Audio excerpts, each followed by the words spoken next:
are here with Devin Butler, host of Arizona Entrepreneurs. This is a Kicking Ass Taking Names podcast. Devin, thank you so much for being here. Of course, man. I appreciate you having me on the podcast. I'm excited. Yeah, awesome. Well, I appreciate you going. I know you got a lot going on. So I mean, you started the Arizona Entrepreneurs a few years ago. You guys have been pretty consistently growing. So before we do anything, why don't you tell the audience a little bit about what you guys have been doing, what you're up to? For sure. So Arizona Entrepreneurs, really what this community entails is bringing business owners together, providing them with resources, with connections, with really everything they need to grow and scale a business. And the whole reason I started is because I was trying to do exactly that when I first moved out here. Started like 3 different businesses before Arizona Entrepreneurs, and they all miserably failed. So throughout that time period, I really just realized that I need to start to get around higher level people. I need to start to get around growth-minded entrepreneurs and people who could help me to level up. And as I was seeking that myself, that's when I realized like everybody's looking for this. Like everybody needs connections, everybody needs resources in the knowledge and education to really grow a business. And so once I had that epiphany, that's when I really went all in with creating Arizona Entrepreneurs, creating essentially what I needed as a business owner and what so many other people did as well. Right. I mean, I actually know when I first moved to Arizona, I actually used to be, and I told you this story. I used to work and run with a team out in Seattle that was running a networking event, and it was originally called Co-Founders Connect, and I think now it's called Seattle Network or Business and Network Mentoring, something like that. And that was run by one of my buddies, Vlad Merkatumian. Shout out Vlad. And we built a community, mainly him, and I just helped out a little bit, and I co-hosted. Really is credit to him and Hike and a couple of the guys. They built a community to like over 3,000 entrepreneurs in the Seattle area. And that was like a super like life-changing experience, like getting to see everybody, meet everybody, and getting connected to the whole community. It helped so much as someone who was starting out in marketing at the time. I know that I was building like, my Vlad has an SEO agency. I was building out, a sales agency, marketing agency, and those connections were invaluable. So, I mean, tell me a little bit about how you got to there and how you got that started. Mm-hmm. So honestly, I wish it was like I just made a clear decision, like I'm going to start this community, which essentially happened down the road, but it honestly kind of all happened by accident to begin with, because like I shared with you, I was looking for all these resources. I was looking to get connected with people myself, like throughout the initial stages of starting my first couple businesses. And throughout that process of looking for something, I went to like a lot of different networking events in these different communities in Arizona, and it just didn't have the vibe I was looking for. Like I didn't leave with quality connections, but more than that, it just felt very transactional, to where people are just throwing business cards at you and essentially just coming in there as salespeople versus coming there to make friendships and like to collaborate and work with each other. So having these realizations, I was like all right, I'm going to check out Instagram. I'm going to find a page and just go there, follow everyone, start to just network on social media and try to connect with other business owners. So I typed in Arizona Entrepreneurs and there was no account. So that was when I first I basically got the Arizona Entrepreneurs Instagram name. And then I thought that was something powerful, because I was like Arizona Entrepreneurs, I feel like that's an important name to have. So I started putting out content, and it's funny because with the name of it being Arizona Entrepreneurs, like a lot of people just thought we had something to offer. Like after we started putting out content, people are like, oh, like you guys do events or whatever. And I'm like, I guess we do now. So I just started basically the proof of concept was after we started to put out content on the Instagram page, and then people started reaching out like, hey, we're looking for communities like this. What do you guys do? And then I realized, oh my gosh, like all these people are looking for what I am. And there was honestly like a lot of imposter syndrome to start off, because I had just failed 3 businesses. So I'm like, why am I going to start this community and bring business owners together when I suck as a business owner? And so, but it eventually I overcame that and just realized like, I'm just as capable of anyone to start this community, to bring people together. People are looking for this. I'm looking for this. And that's really what just kind of, got the ball rolling. And from there, just, scaled things up. Yeah. I mean, I was working in Seattle area, and I just used to look so forward to going to every event. Yeah. Right, like it's like the highlight of your week, you know, because you got nothing going on except for working, you know, and you're like, man, I just want to go do something, and you know, you get tired of just I want to go out or whatever, right? Like you want to meet people who actually you can talk to about I'm in this business, or oh, you're in that business. How does that work? And that's an excitement. And I remember I learned about it from a couple of friends, and I started going to the events, and I was like, dude, these things are like really cool, man. Like it's just fun, and sometimes it was like too much fun, you know. It's like, dude, you guys are we're having a little fun here, but I think it's awesome, and you know, I'm sure everybody in the community is super appreciative. You are running these events. Like, what does an event typically look like? Like, I've always wondered what that would look like to put together an event. You know, because when I was doing it, I wasn't putting them together. I was just hosting them. What does it take to put together an event? So it's a couple things. So for our events, the actual production of it is rather simple because basically it's at a bar or restaurant and we're just bringing a ton of people there to network. The summits are a lot more extensive as far as planning, but for the event, the biggest thing, and I feel like this is what a lot of event hosts have a hard time with, is getting people in the room. Like that's the most important thing to a successful event. So really, like the marketing strategies that we've implemented to do that, Instagram is where we've grown our biggest audience. So building an audience and a brand on Instagram. And then we do direct messaging. So we DM a ton of people, a ton of Arizona business owners, inviting them to the event. LinkedIn is another huge tool. We use LinkedIn we do probably around like 50 DMs a day, just connecting with Arizona business owners, inviting them to events. Facebook, we run ads. So yeah, these different online digital marketing strategies are how we've started to build up an audience. And then once someone registers for an event, we also get their phone number and email. So then email, SMS marketing when we have an upcoming event. And those things alone are like what help us to fill the room. Like if we weren't doing any of that, it would be very hard to get a lot of people in the room. But as far as the planning outside of that, it's just finding a venue, like negotiating a good price so it makes sense. And then making sure that the overall vibe matches. That I think that's the most important thing, because I've went to a lot of events before and it could just be the room. If it's like if I bring 200 people to a room with just all white walls and no drinks, no food, like that's gonna be a lame ass event. So like the music, the food, the drinks, like the overall ambiance and vibe, I think that's all very important to where people come. They're like, dang, this is dope. So the first event I ever went to with you guys was at the this like reception hall. It was like Hotel Valley Ho or something. Yeah. And then you guys never did that again. So did it not work out, or? No, Valley Ho worked out. The only thing, so we did 2 events at Valley Ho at the networking events there. Both of our summits have been there as well. But the networking events, the reason we stopped doing them there is because they charge a ton of money. Yeah, it was a nice venue. It was a very nice venue. They charge a ton of money to host them, but kind of a secret, like something that we were able to find within hosting a lot of events as we started to build up credibility and we could fill a room of 200 people.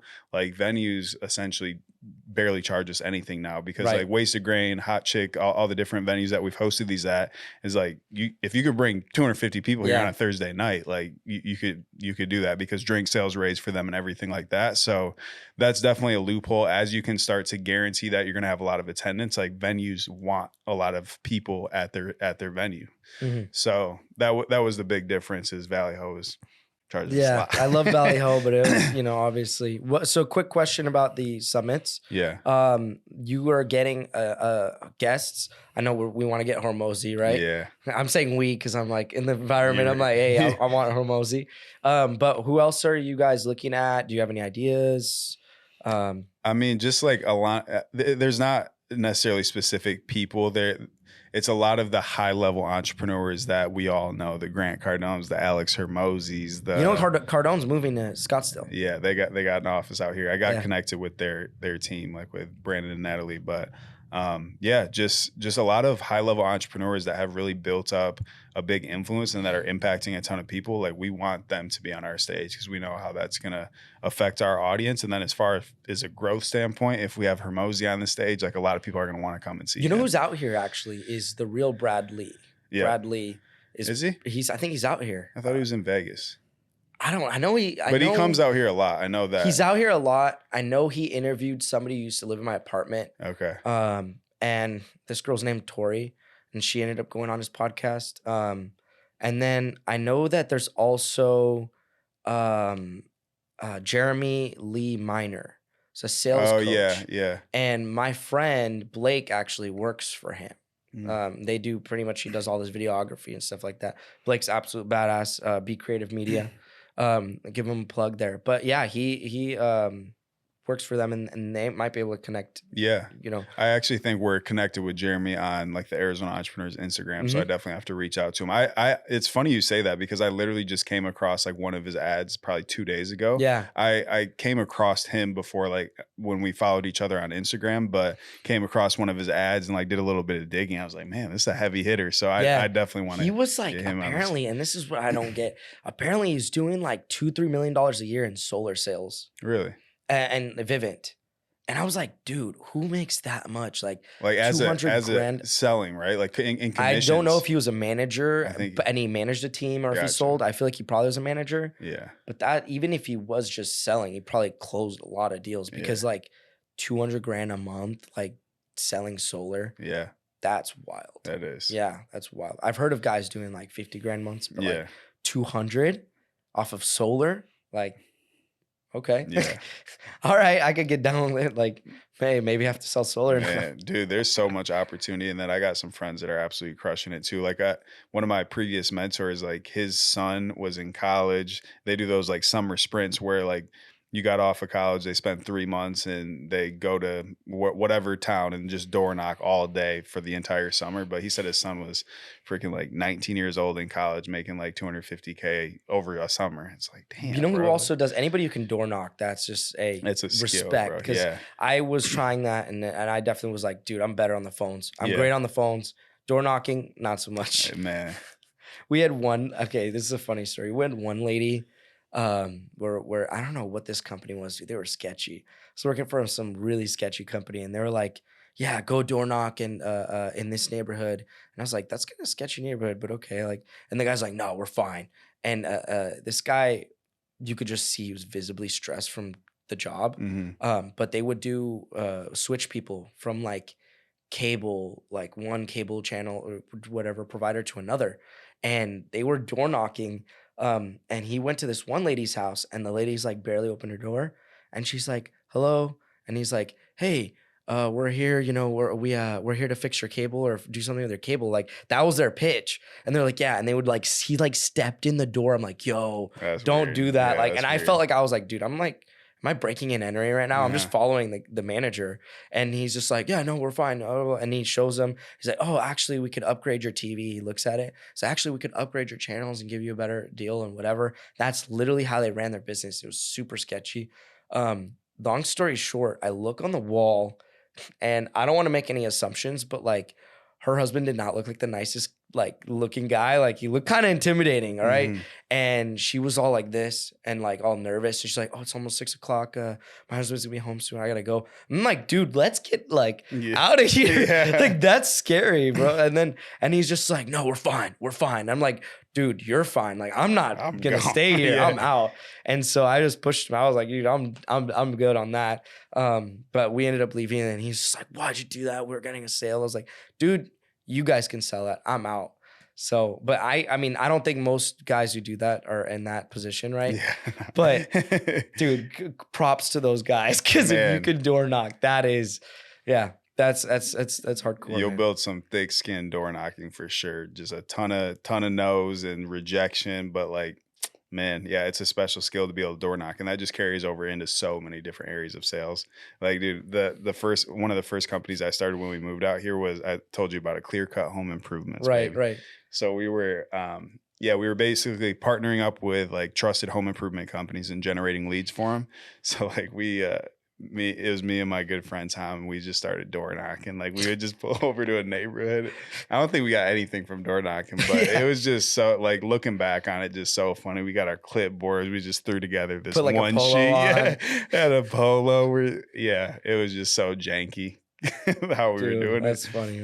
Yeah. So tell me, like, what are you guys' numbers looking like? What are your memberships, and Mhm. how's that been growing, and where's that going? Yeah. So basically, how the community has been structured over the past 2 years, we had our 2 year anniversary a couple months ago. So it's right around then when we Congratulations. started. Thank you, man. So it's crazy because when we started the company, there was it was right around when like the COVID mandate started to get lifted. So there was no events going on in the Mm, valley. So I think that had part of the reason for the traction that we got so early on. But like our first event, there was over 75 people there. So that was when I had proof of concept, like, oh my gosh, like, people want to network and people want a community like this. So yeah, the first event was around 75 people. And then it just really started growing fast from once we started doing live events mm, because people were craving that because we were all cooped up in our houses. So the in-person events, typically there's around like 200 people. Our biggest event was right around 300 people. So definitely like some big scale events. And as of recent, we're making more of a pivot because we have a membership and we have right around 100 members in the membership. But what I noticed is like one of the key elements of the membership is every single month our members got free access to the networking event. right. And like I said, there's 200 to 300 people. Mm, So it was very much so like you meet amazing connections, which then you connect afterwards and create awesome friendships. But they were just like big, overwhelming events. And that was like really all the membership entailed, to where it's like we're going out having a couple cocktails and networking, which is good. But now I'm really having a realization that I want to dive so much deeper with people. So we're making it a lot more intimate, to where it's going to be much more focused on coaching, to where we're going to help entrepreneurs develop through their business and help them scale to 6 and 7 figures. But then also to where we're deepening relationships, and it's a much more intimate, like private dinner versus a 300-person networking event. So we're still going to do the networking events. Those are going to go down to quarterly, right. but we're launching the inner circle soon. So it's going to be a lot more intimate and just like high end experiences, so we can just, truly grow versus just bringing people together to connect. So what that brings up for me, and this is like more of like a personal question for you, Mm-hmm. right? Everybody talks about like, okay, this is what's going on in the event, but Mm-hmm. what's going on with how you see yourself running the events? Mm-hmm. Like, what's the experience like? I mean, so if you're building a network, right? Like I'm building, media, right? Mm-hmm. So what's your personal experience with this? I mean, I enjoy it. I love it because putting on these events, one, it like the one hosting it, it's brought so many amazing and fruitful relationships into my life. And also just the feedback and the things that I hear from people who attend the events, like that's the most fulfilling thing in the world. Like, Mm, dude, this happened 2 weeks ago. So someone that met at the first ever Arizona Entrepreneurs event we hosted, it was at Schmooze 2 years ago. There was two people that met there and they just got married last weekend. And then they met at the event. yeah, and just got married last week. And then I saw someone post a story last week. It's like I'm out here making relationships happen, but I saw someone post a story last week, and it was like the Arizona Entrepreneurs backdrop, and they're like, "This event was amazing because I met the love of my life Yeah. there." But it's just so Dude, cool. hey, this is an ad for Arizona Entrepreneurs event. If you need a relationship, You'll find them there. yeah, find it at Arizona Entrepreneurs. That's But funny. no, it's just funny. And that's like obviously relationship sense. And I hear that so many stories of that in business. Like I met my business partner, I met a new client, and we do big things together. So just like bringing everybody together, even though it's like in this big scale environment, and just seeing the relationships that come from it, that's the most fulfilling thing in the world. So when people come up to me and they're like, "Hey, I just want to thank you. I met so-and-so and this happened." It's just an amazing feeling. So from the personal side of things, I absolutely love what I'm doing because Yeah. I get to, essentially say, "Hey, let's all go to this venue." And then everybody meets and just some great relationships and opportunities come from it. How is your experience when it comes to like you know if you're in doing this, right? I'm sure you're around a bunch of entrepreneurs doing so many different things. How do you ever get tempted to be like, you know what? Like, I kind of want to get into that business. I kind of want to jump into that. Like, these Yeah. people are doing really well. And Scottsdale's like an area where there's a lot of popping people. Like, these Yeah. things are happening. So, what have you heard around? What's the word around the street? So, I mean, with that is, and we were talking about this earlier, that shiny object syndrome. And Yeah. I definitely get that sometimes, to where I see different opportunities. And if there's things that like fit within what I'm already doing and it could make a lot of sense and there's synergy there, I'll definitely pursue it. But I'm trying to just because I have that problem, man. Like, Yeah. so like let me give you an example. This was about a year and a half ago, and I had some business coaches at the time, and I got everything to get started in California. This was like not even a year of being in business. I'm like, I'm taking this thing to California, and I haven't even scaled it up in Arizona yet. And my coaches are like, hold on, dude. Like, what are you doing, man? Like, you still have so much opportunity to build here in Arizona. So I did the same thing with an office space. Like, I go and purchase this office space. I'm like, dude, I'm gonna have a podcast studio. We're gonna rent this out, do masterminds. And I just got so far ahead of myself to where it's like, does that make sense financially and for the business right now? I was calling it the Arizona Entrepreneurs Headquarters, and like I just like was oftentimes making decisions where I was jumping ahead of myself versus focusing on, okay, what do we have here and now, and what do we need to prioritize in order to scale? So I'm getting much better at putting myself in check and not having that shiny object syndrome, but there is so many different opportunities. So I'm always seeking them. It just has to fit within the trajectory that I'm going right now, and making sure that I'm not jumping the gun and I go start doing, X, Y, and then I'm doing way too many things. And then Arizona Entrepreneurs kind of falls off because I'm not focusing my time and energy here. Right. And that's like, I bring that up because the reason why is because I'm like, okay, what am I thinking of when I go to these events? What am I like concerned with, right?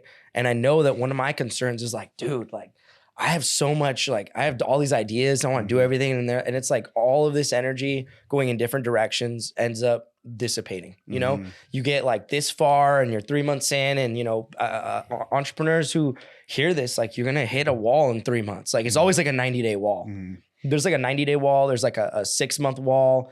And then there's like, when you're doing something for a while and you feel complacent, and it's like, what's going to reignite that fire? And so for me, when I go there, my hope is I'm like, can I find that person that can just tell me that one thing that's going to be like, whoa, I didn't even think of it. And my whole perspective shift, Yeah. And so I guess that's kind of bringing on a point that's important for you guys, right? Like, so you want to do the whole mentor house, and then a growth house or a mentor house? No, my buddy Jesse, he runs Growth House. Okay. That's probably why you're thinking of that. Right. I'm like, okay, so you got like these 3 different brands. So you guys are doing, what's the new Inner Circle? Inner Circle. Yeah. Okay.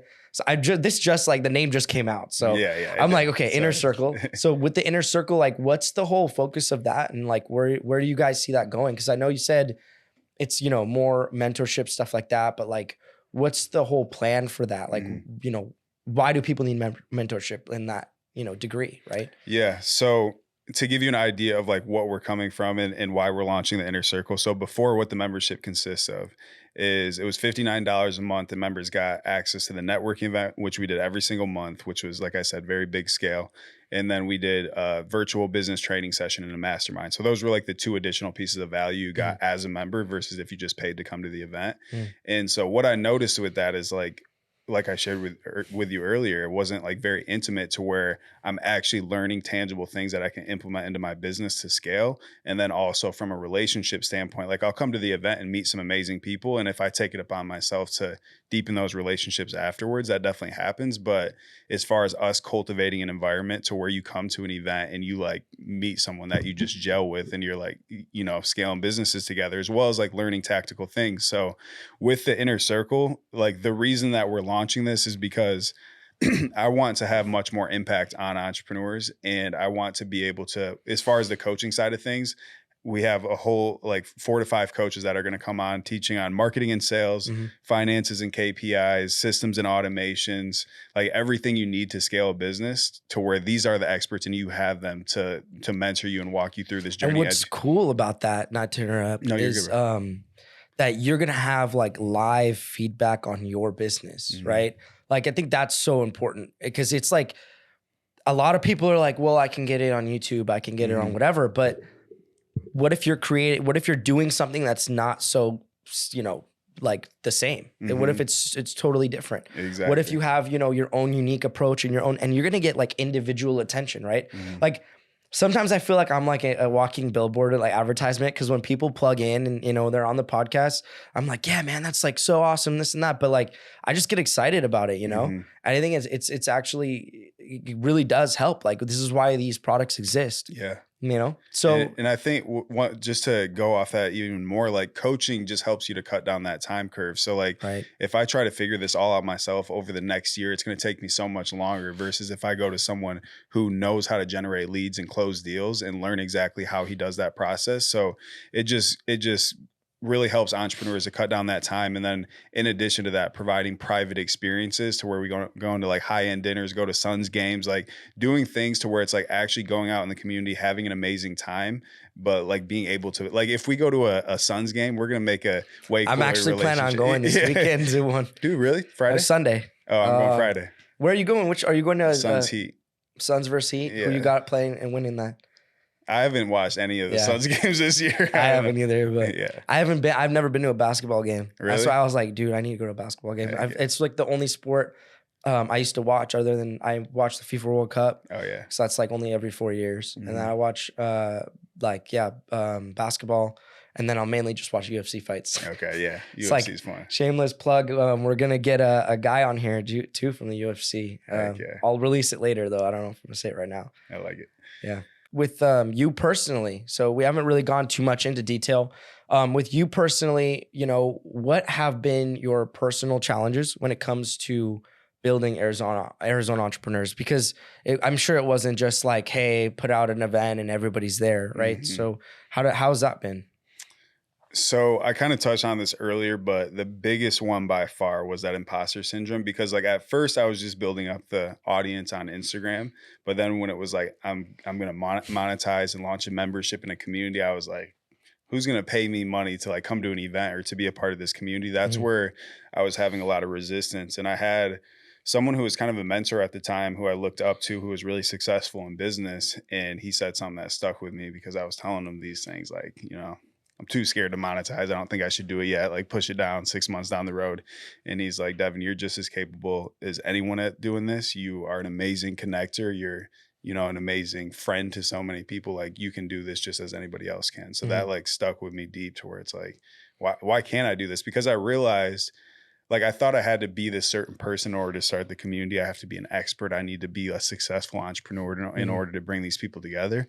But I realized like all I have to do is facilitate. I just have to bring people together and then bring on the experts, bring on the people who have built 7-figure, 8-figure companies to teach. I don't have to be that person myself. So once I learned that, that's when I just started connecting the dots and hosting the events and bringing on experts, and people really just started to believe in the community. But it took me getting out of my own way and just saying like, I could do this. Dude, I relate to you a lot because I was, my fear, even putting out a single episode of this was, what if I get famous? Like the dumbest thing. Like, what if I get too famous? It's like, dude, that's one, that's going to take time. And then like two, like hopefully by the time you do get to that level, you're prepared, right? Yeah. Like that's what preparation is. Like that's what organization is. Like, so for me, I mean, I just was like, dude, I know this is not going to be the easiest or like prettiest journey. It's going to be ugly. Yeah. And I was like, dude, like I keep thinking in my head, like business. And I think this is like a big one for like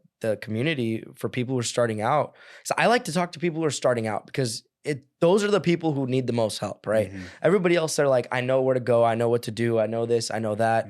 I have all these connections, which is awesome when you have the world at your fingertips and you're like dialing up 7 experts in 7 different fields and you can, build another business in half the time. Yeah. But when you're starting out, it's like, that's where the hustle comes from, right? Like I've probably brought up my dad like in 10 different podcasts by now, like, but I bring him up all the time. Like he comes from a third world country, poorest country in the world.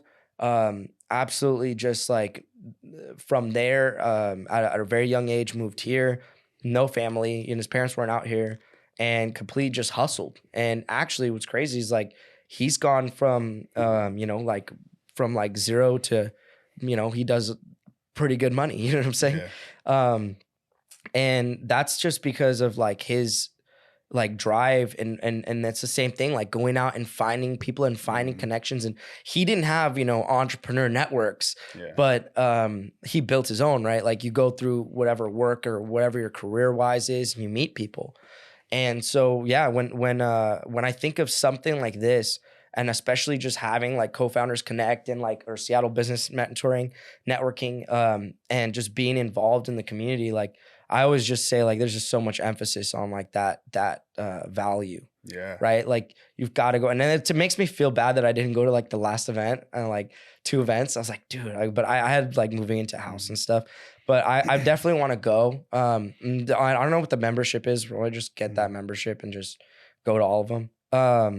But so when it comes to like what you're currently working on, right? Like what are the future goals for the like Arizona entrepreneurs? Like, are you you said California earlier. Like, is that something you still want to do? Or? No, not necessarily. Like my coaches talked me out of that in the short term, but like I do want to expand eventually and really just in what I don't know exactly what that model will look like, whether it's a coaching standpoint or helping people throw events or helping people build communities. But I know I'm starting to develop an expertise as far as, okay, this is exactly how we built Arizona entrepreneurs, and I can help people do that in other markets.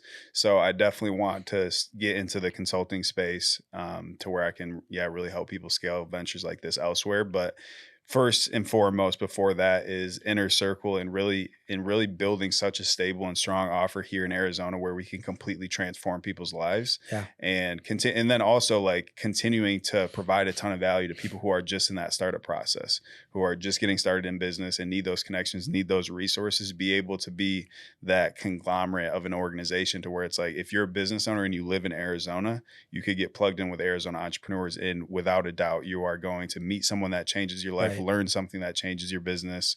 And that's really like what the whole mission is. And something that it's kind of going back off challenges, something that I'm overcoming over this past year. Like I was doing everything, and I had a small team of like 3 people, but I was really doing a lot of things. Like if we're planning an event, I'm, in the weeds doing all the planning, I'm selling the tickets and everything. So I'm slowly starting to remove myself from that. I just hired an operations director, which was honestly life-changing because she's handling a lot of the day-to-day actions and making sure things are getting done.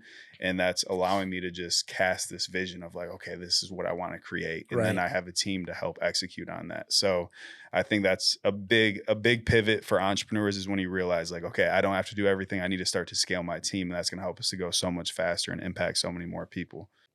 I think I think overall, just in general, like I'm wondering, how are you envisioning it, plugging this? Like there's already existing networks, right? And then you can go off of those networks and plug yourself into that. And like, what does that kind of look like in terms of like, what are the options, right? Like, if you have Arizona entrepreneurs, like what's going to be on like your link tree or whatever, right? Is going to be like, hey, do this. Cause I know you guys had the summit, right? Are you going to host another summit? Yeah. So we do the summits annually. Okay. Yeah. So like, is your goal to get like as big of a name on the summit as you can? Oh yeah.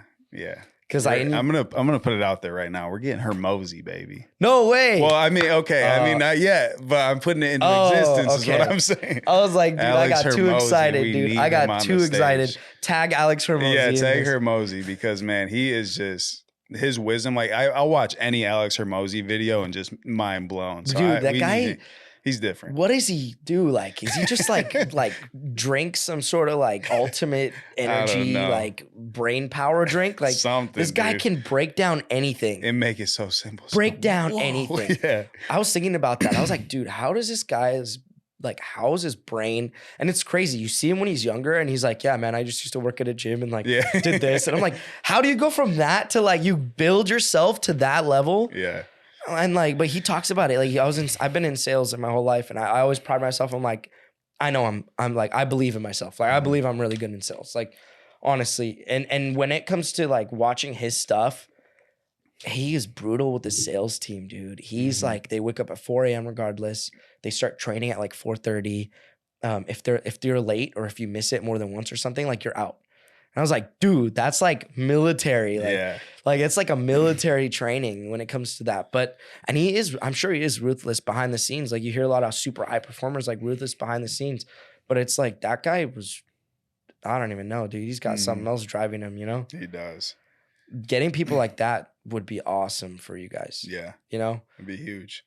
And that's really what I want to do, man, is just continue to bring in experts and people that I know can like leave all the entrepreneurs that we bring together, leave them with something that's going to change their entire life forever, whether it's just like one thing that he says that sticks with you. Because every time I go to a conference, I always leave with at least like one thing that I can tangibly implement into my business that could change everything. So I want to be able to provide those type of experiences for entrepreneurs. You know what that also brings me into? What are your like influences? Like who influenced you? You know? It's a good question, man. I mean, early on, so it's interesting. So it's a who, but it's also like a book that influenced me early on. So when I was a sophomore in college, like before that, I literally did not know what the word entrepreneur meant before my sophomore year of college. I was studying business management, going through I was playing football at the time. Like that was my main focus. I'm going to the league. Like that's what I truly believed. In my sophomore year, I had a knee injury, and it was the first time where it was like, man, like football, it doesn't last forever. So I actually have to like figure out what I want to do outside of football eventually. Dude, you got to get Inky Johnson, bro. I'm sorry. You have to. Yeah. You have to. I love that dude. He's like my favorite motivational speaker ever, dude. That'd be sick. But the book I read was Rich Dad, Poor Dad. And it just completely like flipped my world upside down in a positive way to where it was like, man, like so the key concept that really stuck with me is the rich don't trade their time for money. They trade their money for money. And I was like, what I'm looking into doing as far as studying business management and getting a business management job, I'm always going to have to trade my time for money. So I started to think in a way of like, what can I create that eventually I could work myself outside of to where like, I don't have to trade my time anymore and I could still make money from it. So that was a big paradigm shift, and that influenced my life heavily because from that moment on, I was like just thinking differently, and I was trying to start businesses and trying to create different things. So Robert Kiyosaki was a huge influence. And then someone I've seen speak 3 or 4 times is Ed Milet.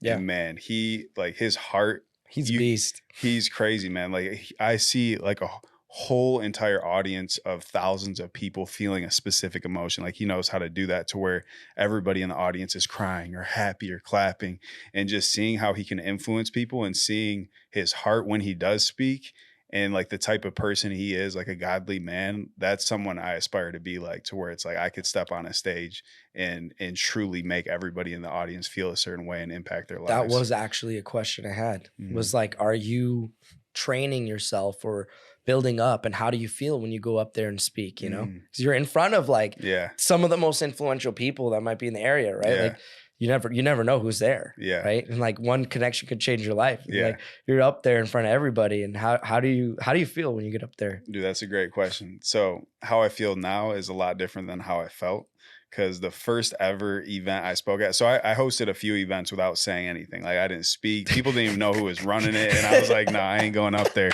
And then this is gonna be cut into a reel, bro. This is definitely gonna be cut into a reel.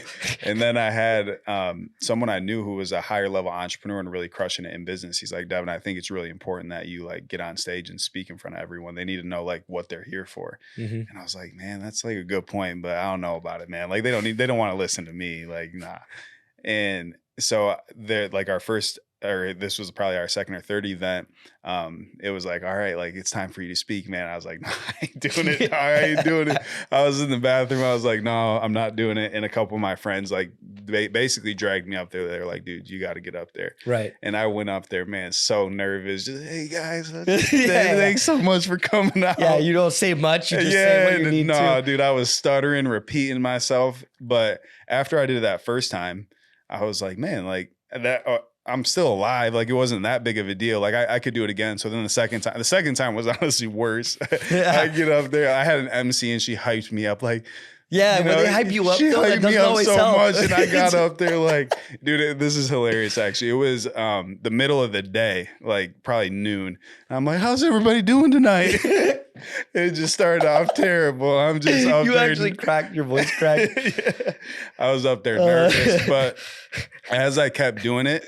And it's funny because my buddy David, I asked him like, because it was after I went up there and just botched it on stage, and he spoke that event as well and did amazing. I was like, dude, how do you do it? And he's like, repetition, man. Like the more and more experience you get doing this, the better you're gonna get at it. And so then like as I continue to do it, I just feel so much more comfortable up there to where now I like truly want to go up there and address the audience. And I feel, I'm not gonna say there's no nerves associated with it. I think there always will be. But that's a good thing. But I get up there a lot more confident now. So weird then, because I never, ever, ever was nervous. Really?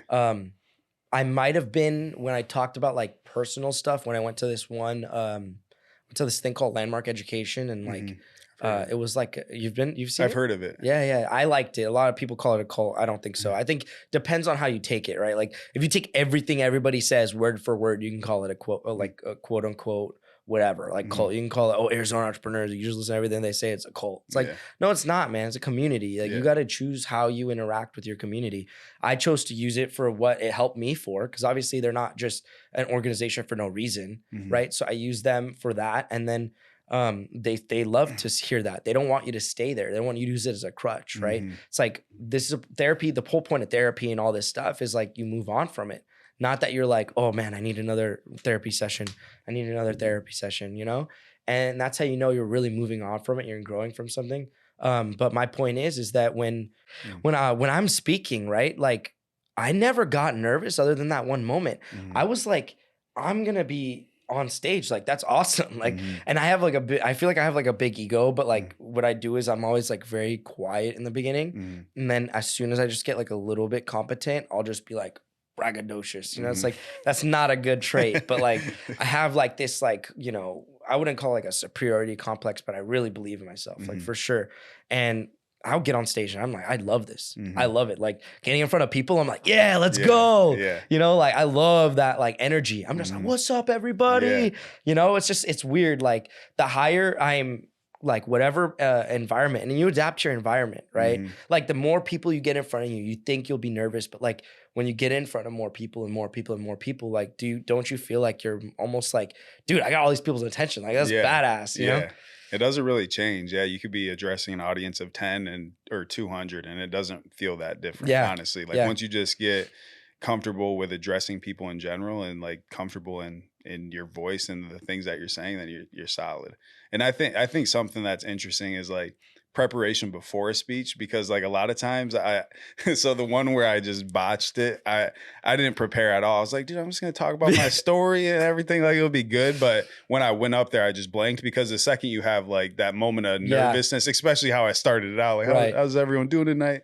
And I was just like, and I kind of froze and then was just stumbling over my words. But anytime I prepare and have like bullet points of what I'm going to go over, and I know I can like spend time talking about each of them from the heart to where it's like, I know what I'm talking about. Cause like if I give you a presentation to go up on stage and talk about like, you know, how they make these trees, like you probably would feel uncomfortable because you don't know what you're talking about. Right. But if you go up there and you feel competent in what you're saying, like you're going to be solid. So yeah, that's another thing. 100%. And that's when I was going to bring up is like, so you going up there, like doing these events, running this, like honestly, so this is like an opportunity as well. Like tell your audience, like, what do you want to tell them, you know?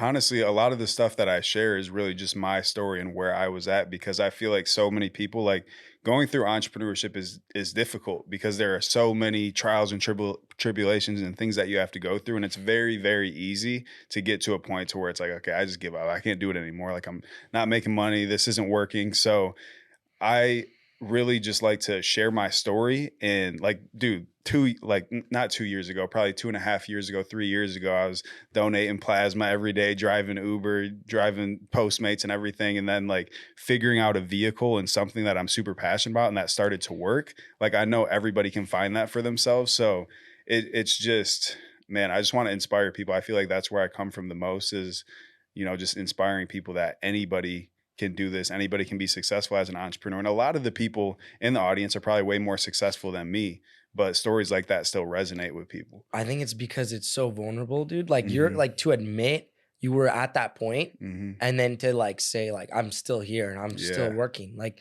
it's like, I think everybody's, and like for me, I've got a huge thing where I'm like, dude, I'm afraid of making mistakes. Like, especially on like the camera. I'm like, dude, I don't want to make a mistake. And then I get stuck in my head, and then I'm like, oh, I just forgot what I was going to say, you know? And it's like, dude, I got to just be willing to like make mistakes, willing to start from scratch, willing to, and like, that's the whole value. And so what's amazing is, dude, you're doing something that really is going to be good for the world, good for people. Entrepreneurship's awesome because like, who doesn't benefit from it, right? Like, it's just like helping everybody, right? So quick question and segment to that is what's like your vision as far as like, you guys are very community based, right? Mhm. So you've got any vision, any ideas, goals of like what you guys want to do as far as community stuff like that? Or is there anything you guys are working on, or, you know, do you have just future plans on anything? I know you guys are still getting started in the first 2 years, but like, what's your vision for that? So as I think about it, so when I first moved to Arizona, like there was a few established like organizations that were prominent, like Chamber of Commerce, BNI, but there wasn't really anything outside of that. Like there was a lot of smaller communities that you could be involved with. So I really want to position Arizona entrepreneurs as like I shared with you earlier, like the organization to where you can get plugged in and your life can change through the connections and resources. So that's like big scale, like how I want Arizona entrepreneurs to be. But with that, so basically the way I look at it, and the offer we had previously, like the old membership, what we're transitioning out of, it was very much so appealing to people who are just getting started off. And it was honestly like the stage I was at as an entrepreneur. And now we're creating something that's going to appeal a lot more to people who have a foundation in an established business and are looking to scale to their first like 6 and 7 figures.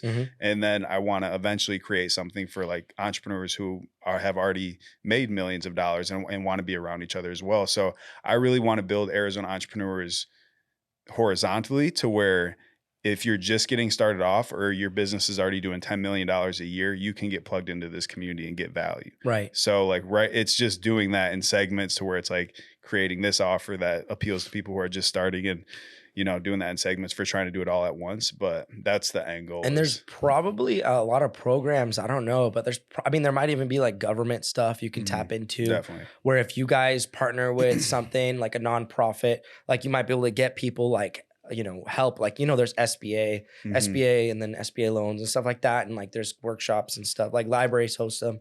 And those are things where like, if people were to be able to like jump in and be like, okay, I'm getting started, like, and you have like a track, like, hey, here's your track. Like, here's like the Arizona entrepreneurs, like starting out track. Like, I'm not gonna tell you how to do it, but I'm just saying that's like a cool idea, 100%. right? Like people who are just like fresh out of, you know, a job and they're looking to start a business now. And, you know, I mean, cause you, when you say it, it's almost like you're building your own, like, not just like environment, but your own sort of like, agency, like just like like not government agency, but you know what I'm saying? Like you're putting together a system where people are like, hey, this is like a resource, like a state resource, and they almost can grow within it. Exactly. Right. Yeah. Where you could just go in and just like track yourself up. So I mean, that's awesome. That's awesome.